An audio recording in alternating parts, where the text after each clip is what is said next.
अध्याय 3 देख रहे हैं। भारत में राष्ट्रवाद। अब जो आंदोलन हुआ, गांधी जी ने उसका नेतृत्व संभाला और उस आंदोलन में ऐसा हुआ कि हर एक तबके ने, हर एक समुदाय ने, हर एक ग्रुप ने अपने हिसाब से उस आंदोलन को लिया।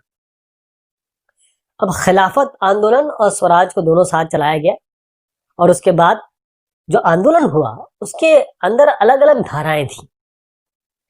जो असहयोग और खिलाफत आंदोलन ये जनवरी 1921 में शुरू हुआ था। असहयोग आपको याद है कि डिसोबीडियंस, यानी कि जो अंग्रेजों के साथ सहयोग करने की बात है वो हम नहीं करेंगे। खिलाफत जो आंदोलन था ये इसका हिंदुस्तान से कोई लेना देना नहीं था। असहयोग और खिलाफत दोनों मिला के इसलिए किया गया कि हिंदू मुस्लिम सब एक साथ अंग्रेज के खिलाफ खड़े हों, इसलिए असहयोग के साथ खिलाफत जोड़ा गया था।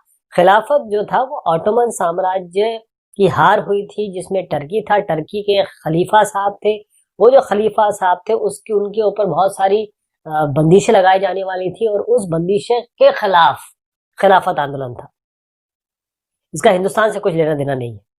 तो ये आंदोलन जो था उसमें जैसे मैंने बताया कि जितने भी समूह इसमें आए उनकी अपनी अपनी इच्छाएं थी, उनकी अपनी अपनी सोच थी, अपने अर्थ निकाले उन्होंने। ये तो मान लिया गांधी जी की बात और जो नेताओं की बात कि हाँ हम स्वराज के लिए मांग करेंगे। स्वराज मतलब होता है स्व मतलब अपना, राज मतलब राज करना, यानी जब हम खुद राज करेंगे, हिंदुस्तानी जब राज करेंगे तो उससे तो स्वीकार कर लिया, लेकिन उनके मायने बड़े अलग अलग थे सबके लिए, सबकी सोच अलग अलग थी।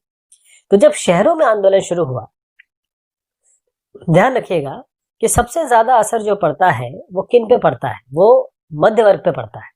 मध्य वर्ग पे कैसे पड़ता है? मान लीजिए कोई बहुत गरीब आदमी हो, उसके पास आप गए और उनसे कहा कि ये साहब ये जो चीज है इसकी रेट बहुत बढ़ गया है, मतलब कुछ 10 रुपए बढ़ गया है। तो वो गरीब आदमी बोलेगा कि मैं तो लेता ही नहीं उसको, मुझे पता भी नहीं क्या चीज होती है। अमीर आदमी को कोई फर्क नहीं पड़ता, उसके पास इतने पैसे, ये छोटी सी चीज उसको फर्क ही नहीं पड़ेगी, 10-20 रुपए बढ़ गए तो। असली फर्क पड़ेगा जो जो मॉडरेट लोग होते हैं, जो एवरेज क्लास के लोग होते हैं, जिसे हम मध्यम वर्ग कहते हैं। तो आंदोलन की जो शुरुआत हुई उसमें मध्यम वर्ग का ज्यादा रोल था, वहीं से शुरुआत होगी, जैसे उन पर असर भी सबसे ज्यादा उन्हीं पे पड़ता है। बहुत सारे विद्यार्थियों ने क्या किया, स्कूल कॉलेज छोड़ दिए। हेडमास्टर और शिक्षक ये सब उन्होंने इस्तीफे दे दिया। वकीलों ने, क्योंकि वकील मुकदमा लड़ते हैं, डॉक्टर प्रैक्टिस करते हैं अपनी, उन्होंने अपना मुकदमा लड़ना छोड़ दिया, प्रैक्टिस छोड़ दी। अब मद्रास को छोड़ के बाकी जितने भी प्रांत है, ज्यादातर प्रांत है, उन्हें जो विधान परिषद का जो चुनाव होता है उसका बहिष्कार कर दिया, यानी कि वो नहीं लड़ेंगे, ये उन्होंने डिक्लेयर कर दिया। लेकिन मद्रास में ऐसा नहीं था, क्योंकि मद्रास में जो गैर ब्राह्मण, मतलब जो ब्राह्मण नहीं थे, आप ये कहें कि जो ऐसा क्लास था जो ब्राह्मण नहीं था, उन्होंने जस्टिस पार्टी बनाई थी, जो ब्राह्मण नहीं थे। और उनका ये कहना था कि देखिए हम काउंसिल में आएंगे और अगर हम काउंसिल में नहीं आएंगे तो हमें वो अधिकार मिल ही नहीं सकते जो पहले बहुत सालों से सामान्य रूप से ब्राह्मणों को मिलते थे। तो इसीलिए हम चुनाव का बहिष्कार नहीं करेंगे, हमको यहाँ आना है और ब्राह्मणों की तरह या उस लेवल तक पहुंचना है, जो अधिकार उनको मिलते तो वो अभी हमको अधिकार मिलने चाहिए। एक शब्द आने वाला है पिकेटिंग। पिकेटिंग का मतलब ये होता है कि अगर आपके घर के सामने 4 लोग खड़े हो जाएं, आपको घर के अंदर घुसने ना दें, तो वो आपकी पिकेटिंग कर रहे हैं, प्रदर्शन कर रहे हैं, जो कई जगह हुआ है, दुकान, फैक्ट्री, दफ्तर, कहीं भी हो सकता है, आपके घर में भी हो सकता है। तो आर्थिक मोर्चे पर, या कहें कि जो इकोनॉमिक द्वार था, वहां पर कैसा सहयोग हुआ? पहले तो जो भी सामान थे विदेशी, उनका बहिष्कार किया गया, कि उसको बार किया गया कि उसको यूज नहीं करेंगे। शराब की दुकान के सामने लोग खड़े हो गए, पिकेटिंग की गई और विदेशी कपड़ों को लिया गया, उनको जला दिया गया। इसी को होली कहा गया कि जला दिया गया। 1921 और 1922 में इसीलिए जो है विदेशी कपड़ों का आयात आधा रह गया। उसका कारण क्या था कि हिंदुस्तानियों ने इसका इस्तेमाल करना बंद कर दिया था। ये बहुत जरूरी है। तो बहुत कीमत देखिए आप, 102 से 57 रह गई, यानी कि आधी हो। बहुत सारे लोगों ने कहा कि हम विदेशी व्यापारियों का, विदेशी सामानों का व्यापार नहीं करेंगे। अब केवल ये था कि भाई जब आयातित कपड़े नहीं है तो भारतीय कपड़े पहनेंगे हम लोग। और भारतीय कपड़ों का उपयोग करेंगे और हथकरघों से भी जो उत्पादन है वो बढ़ने लगा। इसलिए 1921 और 1922 में थोड़ा ये कम हो गया आयात, क्योंकि लोगों ने इस्तेमाल ही नहीं किया, बहिष्कार आंदोलन किया। लेकिन अब ये हुआ कि शहर में ना कुछ समय बाद ये धीमे पड़ने लगा ये आंदोलन। उसका कारण क्या था? बहुत सारे इसके कारण थे। पहला तो ये था कि खादी का कपड़ा महंगा होता है और गरीब उसे खरीद नहीं सकता, और गरीब जो है या बाकी मध्यम वर्ग है वो मिलके कपड़ों का कब तक उसको नहीं पहनेगा। अब लोगों ने क्या किया, जैसे मैंने यहाँ बताया कि संस्थानों को कहा कि हम इनका बहिष्कार करेंगे। जो ब्रिटिश अलग अलग संस्थान थे, अब वो संस्थान कोई भी हो सकते हैं, स्कूल हो सकता है, वो उनकी कोई, मान लीजिए जैसे आज के ज़माने में हम आधार कार्ड बनाने गए, आज के ज़माने में हम अपना जस्टिस पाने गए, तो हम जाएंगे कोर्ट। तो ये सब चीज़ें जो थी वो तो विधि के हिसाब से मतलब उन्होंने बना रखी थी, संस्थान बना रखे थे। अब अगर आपको वहां पर नहीं, अगर आप गए तो आपने अगर उसको बहिष्कार किया, तो आपके पास एक वैकल्पिक, यानी कि आपके पास एक ऐसी व्यवस्था होनी चाहिए जो हिंदुस्तानी चला रहे हो और हिंदुस्तानी सरकार द्वारा चला रहे जरा गवर्न की जा रही हो। लेकिन हिंदुस्तानी जो चीजें हो तो थी, वो सब तो अंग्रेज की थी।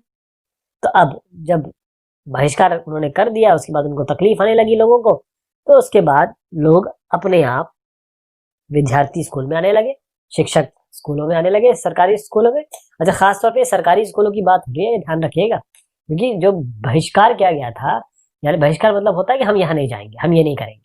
तो बहिष्कार जो किया गया था वो उस जगह का किया गया था, वो जो सरकारी थी, जो अंग्रेजों के कहें कि कंट्रोल में थे। वकील दोबारा अदालतों में आने लगे। अब ग्रामीण इलाकों में विद्रोह कैसे हुआ था? ये जो शहर से थोड़ा, अगर आप देखें, ये असहयोग आंदोलन कि हम सहयोग नहीं करेंगे ब्रिटिशर्स का, ये देहात में यानी गांव में फैल गया। कैसे? इसमें क्या हुआ कि किसान और आदिवासी ये भी आ गए।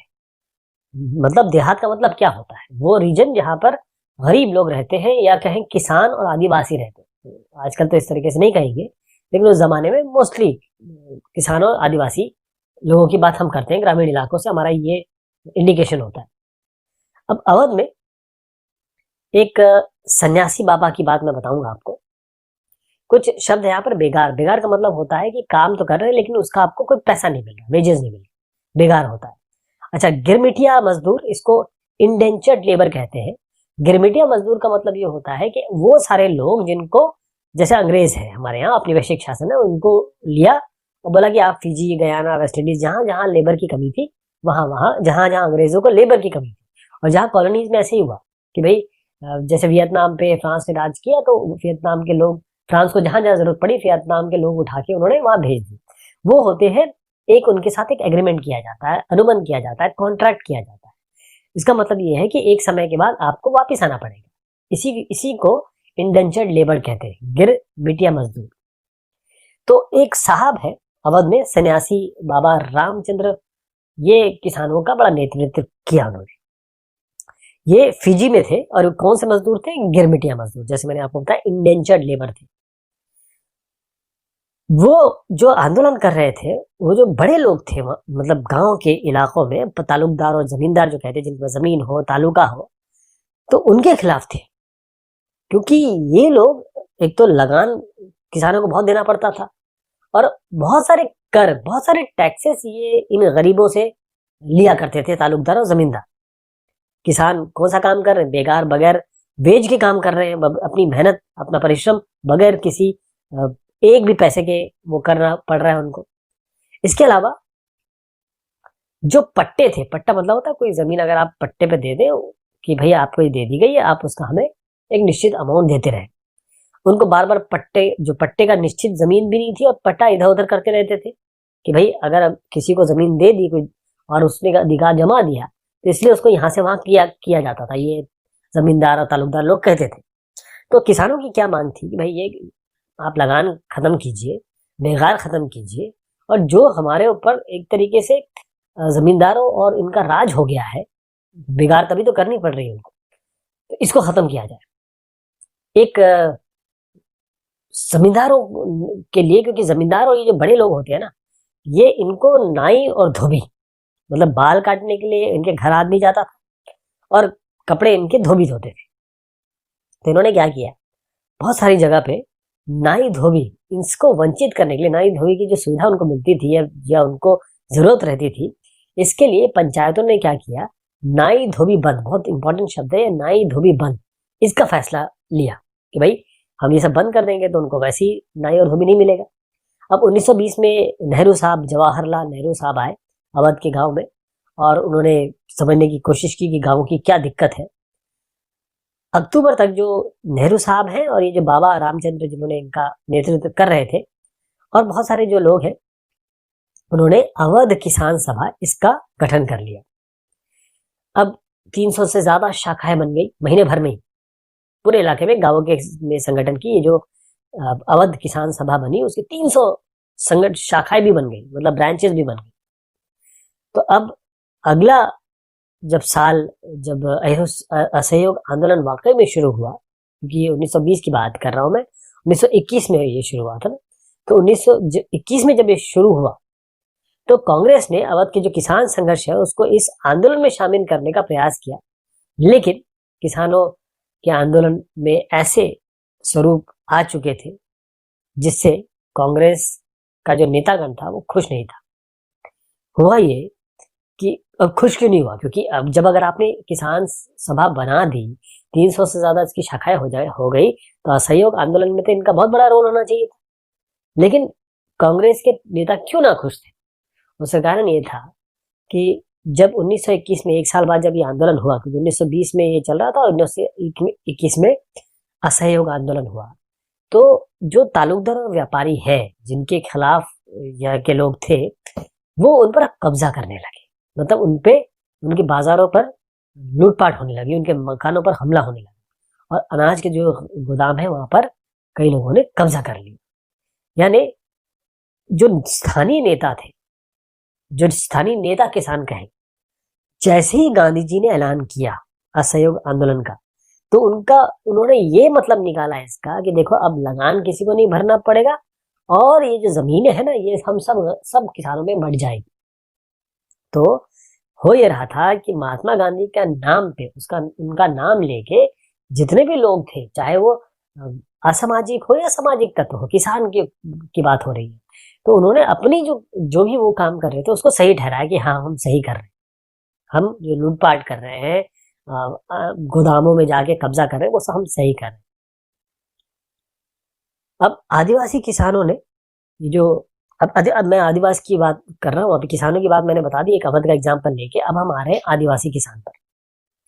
तो अब आदिवासी लोगों ने भी अपना एक अलग ही मतलब निकाल लिया। महात्मा गांधी का जो संदेश था स्वराज का, कि हमें अपना राज चाहिए इस देश में, जैसे अगर हम आंध्र प्रदेश के, बहुत ध्यान से सुनिएगा, ये आंध्र प्रदेश का जो गुडेम जो जगह है, पहाड़ियां है, उसमें ये हुआ कि 1920 का जो दशक था उसकी जब शुरुआत हुई तो गुरिल्ला आंदोलन फैल गया। गुरिल्ला का मतलब ये होता है कि जब शत्रु ज्यादा नंबर में होते हैं तो आप सामने नहीं लड़ सकते। जैसे मान लीजिए कोई 100 है, उसके सामने 5 कैसे लड़ेंगे, तो उन 100 में जो 5 लड़ने वाले हैं वो छुप छुप के वार करते हैं, उसे हम गुरिल्ला वॉर कहते हैं या गुरिल्ला आंदोलन कहते हैं।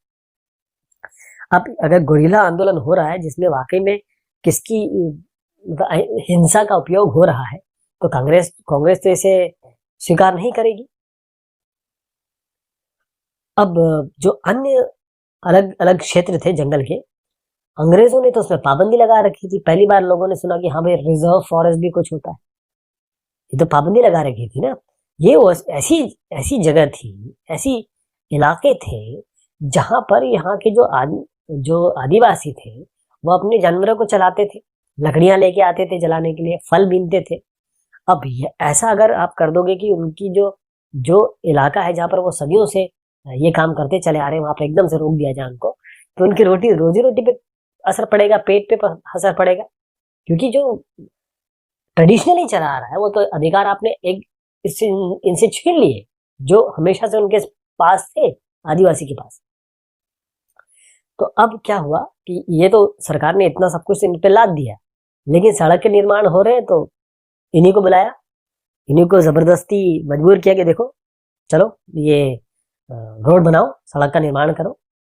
लेकिन इन्होंने ना इसके खिलाफ बगावत कर दी।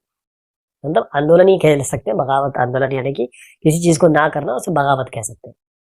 तो इनका नेतृत्व करने के लिए जो इनका लीडर था, नेता जो था, वो साहब थे अल्लूरी सीताराम राजू।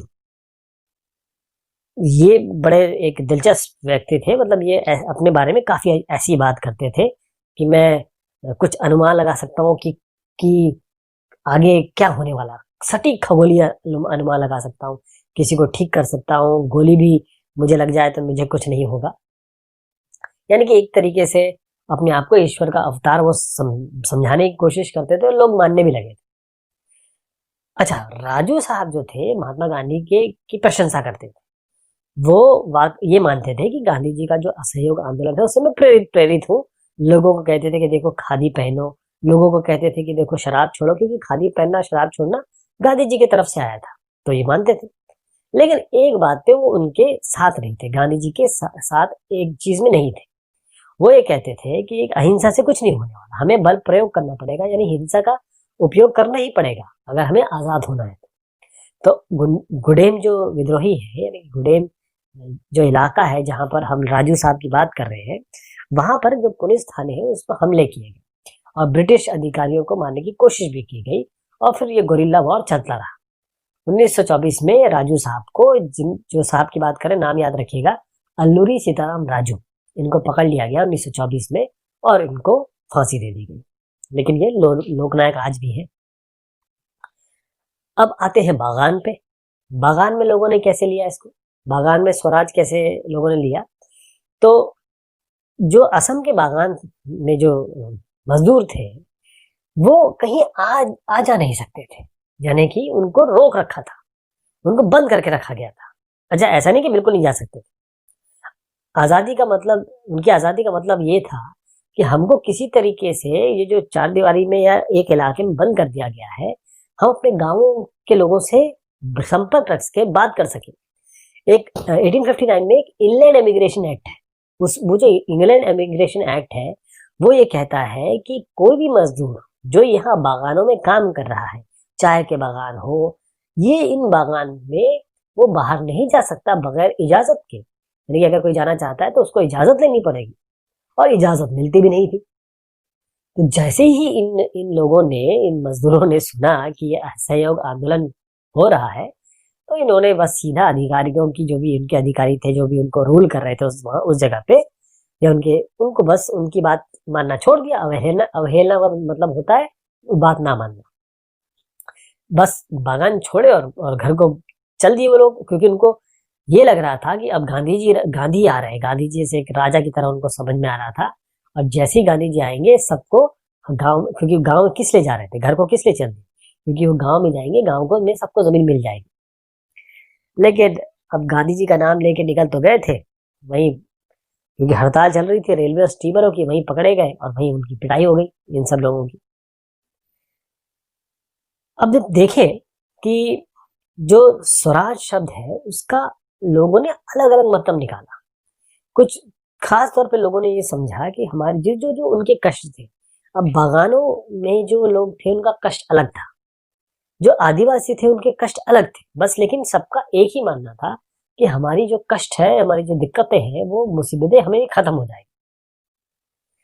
अब लेकिन जब भी ये स्वतंत्र भारत का जो हुंकार हुई, उसके बाद लोग जुड़े, क्योंकि भावनात्मक तौर पे, इमोशनल तौर पे, चाहे वो अपनी अपनी चीजों को देख रहे हो, अपनी अपनी बातों को समझ रहे हो कि हमें तो इसलिए चाहिए, लेकिन फिर भी किसी न किसी तरीके से इस आंदोलन से जुड़े ना वो। और यही आंदोलन जो है, इन आंदोलनों का मिक्सचर, उसने हमें स्वतंत्रता की ओर और कदम बढ़ाए हमारे। अब ये एक चौरी चौरा 1922 का एक चित्र है, और ये ऐसा कांड था, ये ऐसा इवेंट हो गया था जिसके कारण गांधी जी को असहयोग आंदोलन को वापस लेना पड़ा। ये जो आंदोलन है ना, कई बार लिए गए, कई बार छोड़े गए। मैं आपको ये बताऊं, चौरी चौरा 1922 में गोरखपुर में चौरी चौरा का जो बाजार है उसमें एक शांतिपूर्ण जुलूस निकला हुआ था।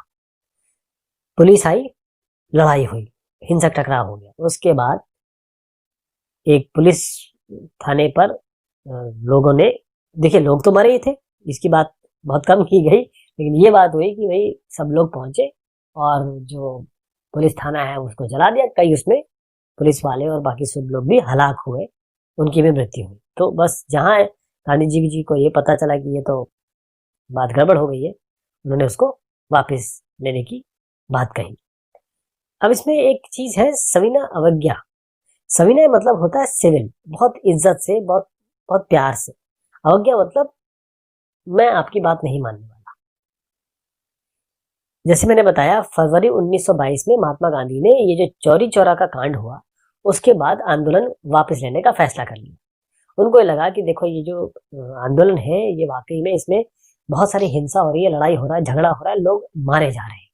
तो जितने भी सत्याग्रही है, यानी कि जो सत्याग्रह उन्होंने शुरू किया था एक तरीके से, वो चाहते थे कि सबको एक ट्रेनिंग मिले, प्रशिक्षण मिले। बगैर ट्रेन लोग जब आ गए हैं तो इसके कारण अहिंसा का रोल नहीं निभा पा रहे, वो हिंसा कर रहे हैं।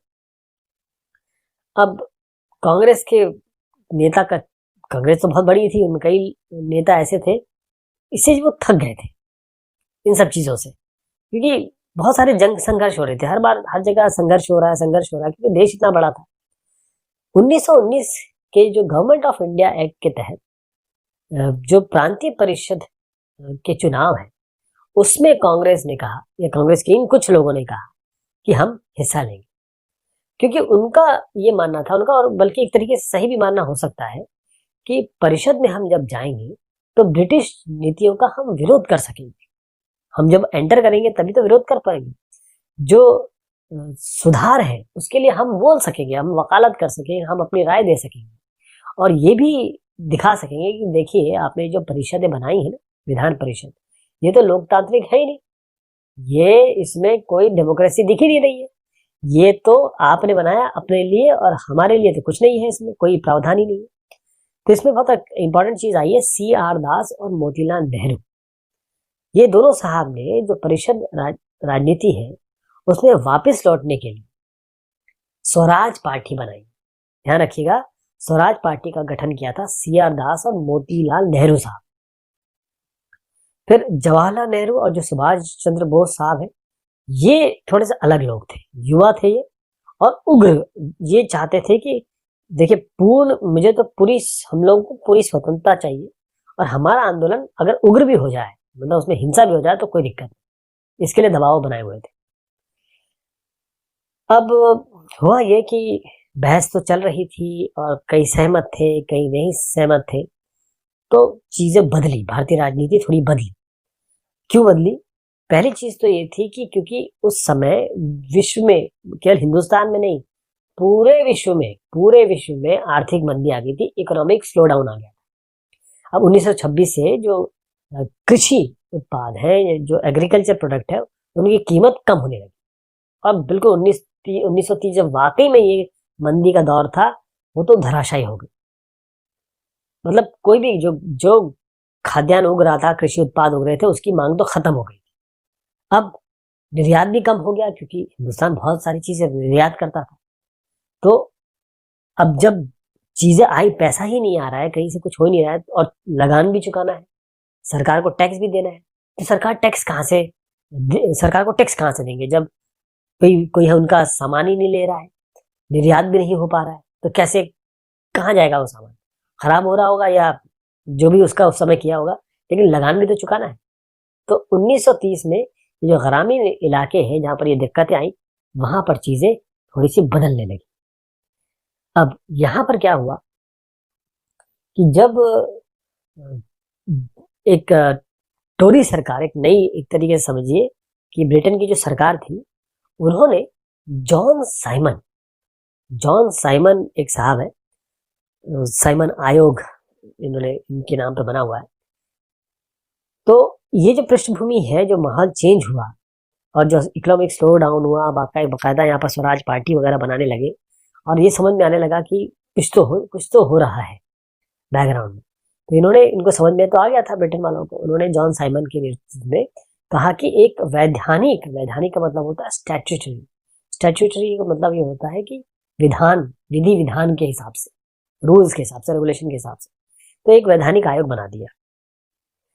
अब जब ये बना, तब ये देखिएगा कि ये इसका काम क्या था। इसका मतलब ये है कि ये पूरी जो व्यवस्था है वो कैसे काम कर रही है हिंदुस्तान में, उसको देखेगा और अगर कोई कमी पेशी होगी तो उसको सुझाव देगा।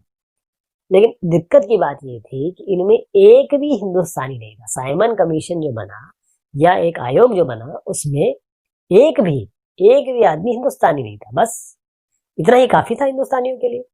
1928 में जब ये कमीशन आया, हिंदुस्तान साइमन कमीशन जब आया, तो लोगों ने नारा ये दिया, मतलब उनका स्वागत इस तरीके से किया कि साइमन कमीशन वापस जाए, go back Simon commission, go back Simon.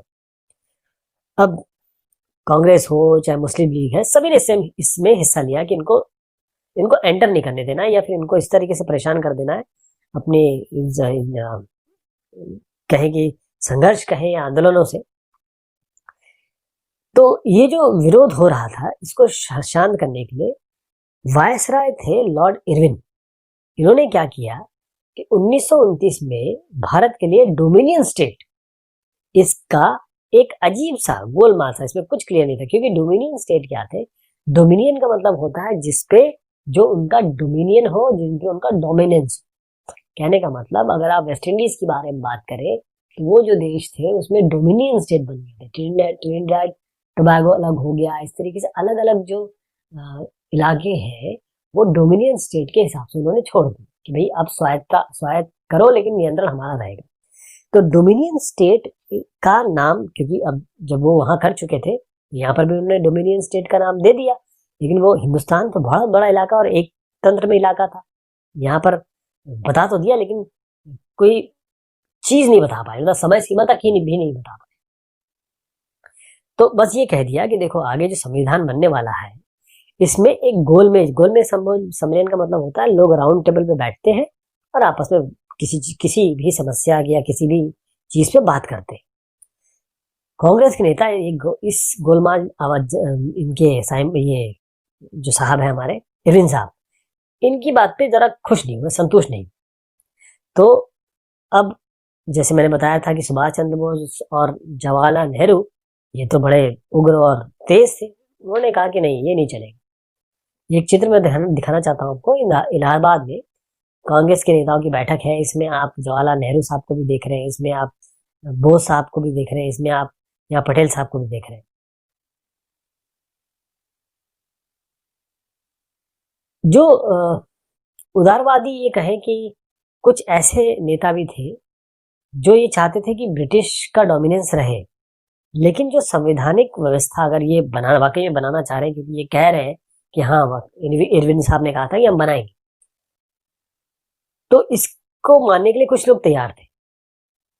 1929 दिसंबर में, जैसे मैंने बताया कि जवाहरलाल नेहरू साहब और अपने बोस साहब, जवाहरलाल नेहरू साहब ने क्या किया, इनकी अध्यक्षता थी, तो ये उसके अध्यक्ष से चेयरमैन थे, जो कांग्रेस का लाहौर में अधिवेशन हुआ, इसमें एक बड़ी जबरदस्त मांग इन्होंने कर डाली, पूर्ण स्वराज। यानी कि हम पूरे, मतलब ऐसा नहीं कि आप हम भी कर रहे हैं और आपका भी अंग्रेज का भी डोमिनियन है ना, ये नहीं, हम पूरा स्वराज चाहेंगे। इसीलिए उन्होंने एक डेट भी तय कर दी कि 26 जनवरी 1930 को हम स्वतंत्रता दिवस, इंडिपेंडेंस डे मनाएंगे और पूर्ण स्वराज की शपथ भी लेंगे। यानी कि आएंगे सबके सब शपथ लेंगे, हम पूरे तरीके से हमारा स्वराज है और हम बिल्कुल इंडिपेंडेंट हो गए। लेकिन किसी ने ज्यादा ध्यान दिया नहीं और लोग अपनी रोजमर्रा की जिंदगी में चले गए। और महात्मा गांधी को जरूर ये सोचना पड़ा कि कुछ नया रास्ता ढूंढना पड़ेगा। तो किया क्या उन्होंने? नमक यात्रा और सविनय अवज्ञा आंदोलन। इसको समझिएगा कि देश को अब एकजुट करना था, क्योंकि ये जो संघर्ष हो रहे थे ना, वो छुटपुट कभी यहाँ कभी वहां, वो उनका कुछ मिलावट, मतलब मिल के कलेक्टिव कुछ नहीं हो पा रहा था। तो हुआ ये कि 31 जनवरी 1930, अब ध्यान रखिएगा, नमक इसमें बहुत बड़ा रोल प्ले करेगा। नमक एक ऐसी चीज है जो आप भी खाते, मैं भी खाता हूँ, कोई अमीर हो गरीब हो सब खाते हैं। तो 31 जनवरी 1930 में इन्होंने एक ये जो इरविन साहब की मैं बात कर रहा था, इनको एक खत लिखा। 11 मांगे थी उसमें, 11 मांगे जो थी वो सब तबकों से थी, गरीब से गरीब, अमीर से अमीर, सबकी मांगे इन्होंने रखी, क्योंकि वो सारे पूरे पूरे लोगों को, जितना भी समाज है उनको जोड़ना चाहते थे, क्योंकि उनका अभियान था कि पूर्ण स्वराज हो, देश की स्वतंत्रता हो, ये सारे अभियान में वो सबको शामिल करना चाहते थे। तो ये जो 11 मांगे थी उनमें से एक सबसे महत्वपूर्ण मांग थी नमक की, नमक यानी कि सॉल्ट की। इस पे कर लगाया हुआ था, इस पे टैक्स लगता था। उन्होंने ये कहा कि नमक कोई भी इंसान ले ले, गरीब अमीर, सबका, सबके खाने का, भोजन का अभिन्न अंग है, हिस्सा है। तो इसीलिए सरकार क्या करे, सरकार को उन्होंने रिक्वेस्ट की कि देखिए ये जो नमक है इस पे कर हटा दीजिए, पहले तो कोई भी टैक्स मत लगाइए, और जो सरकारी इजारेदारी है, यानी कि जो सरकार का एकाधिपत्य है, सरकार के पास में ही जो नमक बनाने की एक कंट्रोल है, इसको खत्म किया जाए। और उन्होंने ये कहा कि ये जो कर लगा रहे हैं और जो इजारेदारी है केवल आपके पास जो कंट्रोल है, ये ठीक नहीं। इसको उन्होंने कहा कि ये दमन हो रहा है वहां। अब महात्मा गांधी ने, इन्होंने एक अल्टीमेट में चेतावनी भी दे डाली कि अगर ये 11 मार्च तक आपने हमारी मांगे नहीं मानी, जो हमने 11 मांगे आपके सामने की है, तो हम सविनय अवज्ञा आंदोलन छेड़ देंगे। सविनय अवज्ञा आंदोलन का मतलब, जैसे मैंने पहले बताया था, सविनय का मतलब होता है बड़े प्यार से, सिविल तरीके से, एक सज्जन की तरह, अवज्ञा मतलब सज्जन की तरह मना कर दिए, नहीं साहब मैं नहीं कर पाऊंगा, ये सीधी सी बात है। इरविन साहब बिल्कुल तैयार नहीं थे। इरविन कह रहे थे ये मतलब आप 11 माह ने मांगी है, डेट भी दे दी, ऐसे थोड़ी ना होता है। तो गांधी जी ने क्या किया, अपने 78 जो वॉलेंटियर्स थे उनको लिया। अब 240 किलोमीटर की यात्रा उन्होंने की, कहां से, साबरमती से, जो उनका आश्रम था वहां से वो गए दांडी। दांडी एक तट यानी कि समुद्र के किनारे एक कस्बा है, और 24 दिन तक ये 10 मील तक ये चलते रहे। जहां भी ये रुकते थे, लोग आते थे और इनको सुनते थे, लोग इनको सुनते थे, गांधी जी को सुनते थे। अब यहाँ पर गांधी जी बताते हैं कि देखो ऐसे ऐसे आपको करना है, शांतिपूर्वक अवज्ञा करना है, यानी कि डिसोबीडियंस करना है, उनकी बातें नहीं सुननी है, बत्ती नहीं माननी। और 6 अप्रैल को वो वहां दांडी पहुंचे और पानी को उबाला, अब यहाँ पर उन्होंने नमक बनाना शुरू किया, और यह कानून का उल्लंघन था। इन्होंने कानून तोड़ा, गांधी जी ने कानून तोड़ा। यहीं से ये सविनय अवज्ञा आंदोलन की शुरुआत होती। तो कैसे चीजें चेंज हुई, देश के अलग भाग में किस तरीके से लिया लोगों ने, क्योंकि अब तो कानून तोड़ दिया गया। कानून तोड़ना ही तो अवज्ञा है, कानून तोड़ना ही तो डिसोबीडियंस है। ये गांधी मार्च का एक चित्र देखिएगा, जो मैंने कहा 78 इनके सहयोगी थे और हजारों लोग जुड़ते गए, लोग इनके साथ भी गए। तो कानून तो तोड़ दिया गया था। अब सरकारी जो नमक खाने हैं उसके सामने प्रदर्शन भी होने लगा। आंदोलन जैसी फैला तो लोगों ने वाकई में कपड़े, जो विदेशी कपड़े हैं, उनका इस्तेमाल करना खत्म कर दिया, यानी कि विदेशी कपड़ों का बहिष्कार कर दिया। जैसे मैंने बताया, फिर से वही शराब के सामने लोग आके खड़े हो गए, शराब की दुकान के सामने पिकेटिंग करने लगे कि कोई एंटर ही नहीं करेगा तो शराब कैसे पिएंगे। किसानों ने कहा देखो अब हम लगान वगान नहीं देने वाले। चौकीदार है, उन्होंने भी कहा कि हम कोई कर नहीं देंगे, कोई टैक्स नहीं देंगे। गांव में जो कर्मचारी थे उन्होंने इस्तीफा देना शुरू कर दिया, और जंगल में जो लोग रह रहे थे वो भी कानून का उल्लंघन करने लगे, यानी कि सब के सब लोग जो है वो ऐसी चीज करने लगे जो कानून का उल्लंघन है, और उनके हिसाब से कानून वो सही नहीं था। जैसे लकड़ी बिनने और मवेशियों के लिए वो आरक्षित जो रिजर्व वन थे, फॉरेस्ट, उसमें घुसने लगे। अब ये जो घटनाएं हैं उनसे कौन चिंतित हुआ, अंग्रेज। टकराव शुरू हुए। तो जब अब्दुल गफ्फार खान अब्दुल गफ्फार खान साहब इनको कहते हैं, ये महात्मा गांधी के बहुत करीब थे। जैसे ही इनको पकड़ा गया, क्योंकि इनको गिरफ्तार कर लिया गया, बस उसके बाद भीड़ जो है वो भीड़ ने कहा, गुस्साई भीड़ थी, और वो आ गई इन चीजों के सामने। लेकिन पुलिस क्या करती, गोली चल गई, बहुत सारे लोग मारे गए, और उसके बाद महात्मा गांधी को भी गिरफ्तार कर लिया गया। और तो जो शोलापुर में औद्योगिक मजदूर है, उन्होंने अंग्रेजी शासन का जो प्रतीक है, पुलिस चौकियां हो गई, नगर पालिका भवन हो गया, या अदालत हो गया, रेलवे स्टेशन, जो भी अंग्रेजों के कंट्रोल में थे, उन पर हमला करना शुरू कर दिया। सरकार क्या करेगी, सरकार ने मतलब फोर्स लगाया, यानी कि निर्ममता से दमन करना शुरू किया। इसमें औरतें, बच्चे, 1 लाख लोग गिरफ्तार कर दिए गए, कितने सारों को मारा गया, पीटा गया। तो आप देखें कि हमारा जो पास्ट है, लोगों ने कितना बलिदान किया है, तब हमें स्वतंत्रता मिली है। ये सत्रह के सत्याग्रहियों पर हमला कर रही है पुलिस, 1930 का चित्र है। अब महात्मा गांधी क्या करें, फिर से ये सब होने लगा, उन्होंने फिर आंदोलन वापस ले लिया। तो 5 मार्च 1931 को उन्होंने क्या किया कि क्योंकि इतना सब नुकसान हो गया था, क्योंकि हिंदुस्तानियों का भी तो नुकसान हो रहा था, गांधी जी इस बात को समझते थे। उन्होंने इरविन का जो समझौता है उस पर दस्तखत कर दिए, यानी कि उसके साथ एक समझौता कर लिया इरविन के साथ। अब ये बात हो गई कि जो गोलमेज सम्मेलन होने वाला है उसमें ये जाएंगे, गांधी जी हिस्सा लेंगे, इसके लिए उन्होंने हाँ कर दिया। पहले आपको याद होगा कि गोलमेज सम्मेलन के लिए ये मना कर दिया गया था, मतलब ये कांग्रेस ने मना कर दिया था, बहिष्कार कर दिया था इसके। लेकिन ये किया क्यों गांधी जी ने? क्योंकि ये जो 1 लाख लोग पकड़े गए ना, आप देखिए, ये जो 1 लाख लोग गिरफ्तार हुए, इनका क्या करना था, गांधी जी कुछ ना कुछ तो करेंगे। तो इसीलिए उन्होंने कहा कि ठीक है, हम आप गोलमेज सम्मेलन में बैठेंगे, लेकिन आप इन सबको पहले छोड़ेंगे। तो अब गांधी जी गए भी सम्मेलन में शामिल होने के लिए, और बस फिर वार्ता जो है वो टूट गई, वापिस लौटे ये। और उन्होंने देखा कि सरकार, अब यहाँ पर आए तो सरकार, उन्होंने देखा सरकार फिर से दमन कर रही है। दमन तो कर ही रही थी सरकार। जो बड़े बड़े नेता थे, खान अब्दुल गफ्फार खान, जवाहरलाल नेहरू साहब, ये सब जेल में थे। और कांग्रेस को अब इतनी बड़ी बात कह दी कि जो कांग्रेस जो नेतृत्व कर रही थी बहुत सारी चीजों का, उसको ही गैर कानून बना दिया कि ये जो पार्टी है ये तो गैर कानूनी है, ये इलीगल है। मतलब अब ये न प्रदर्शन हो सकते हैं, न सभा हो सकती है, और जो भी बहिष्कार हो रहा है इसके लिए सरकार ने बड़े सख्त कदम उठाए। फिर उसके बाद अब गांधी जी का क्या करना, जब हर चीज गैर कानूनी हो गई, इतना ज्यादा दमन हो रहा है, गांधी जी ने कहा फिर से सविनय अवज्ञा आंदोलन जो शुरू किया जाए। साल भर तक ये चला, लेकिन 1934 तक इसकी गति फिर कम हो गई। मतलब ये जो आंदोलन था फिर से एक तरीके से मतलब शांत सा हो गया। अब लोगों ने आंदोलन को कैसे लिया, तो इसकी चर्चा हम अगले डिस्कशन में करेंगे कि लोगों ने कैसे लिया, और फिर इस डिस्कशन को हम खत्म करेंगे। बहुत शुक्रिया, बहुत मेहरबानी।